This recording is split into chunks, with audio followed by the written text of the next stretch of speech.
There is a confirmed outbreak of COVID-19 at another Canadian meat processing plant, this one in Ontario. The union representing workers at Maple Lodge Farm says 25 workers have tested positive for the virus and one has died.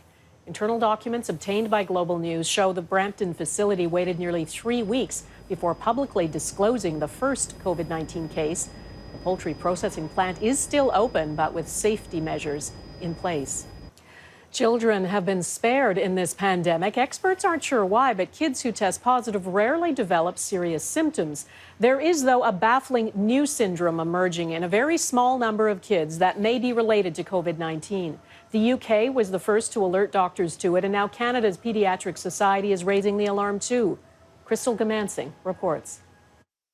The medical world is turning its eye to children. A new multi-system inflammatory syndrome is making some kids sick. More than half of them were gastro symptoms, so that's vomiting or diarrhea or abdominal pain.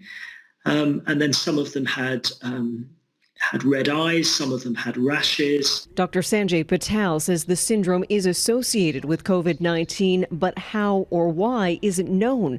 Most children are only mildly affected by the pandemic virus, if at all, but a handful in the UK have ended up with an inflammatory response. Some tested negative for COVID-19, but ended up with antibodies in their blood. We have to be responsible with how we communicate this. It was absolutely right for the doctors managing these children in London to raise awareness amongst doctors looking after children. The signal to doctors is growing in scope. The UK cases surfaced in late April. Since then, the syndrome has been identified in 7 countries, including Canada. But worldwide, only a small number of children have been affected, roughly 130. Still, the Canadian Pediatric Society is getting set to issue an alert about it next week. The important message for families is, first and foremost, to not be alarmed, that this is an incredibly rare condition. Case numbers globally continue to be very, very small. There have been a few of these inflammatory syndrome cases in children in Canada. Still, hospitalization rates of people under 19 with COVID-19 are low, 26 according to the Public Health Agency of Canada. 12-year-old Juliet Daly ended up in hospital. She's back home now in New Orleans recovering. One of the rare cases of the new inflammatory syndrome being studied around the world.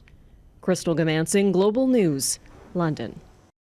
The new series that goes inside the COVID-19 pandemic, from the front lines to the everyday heroes helping us cope with the unprecedented change. Coronavirus, the new reality. A Global News special, Sundays at 7 on Global.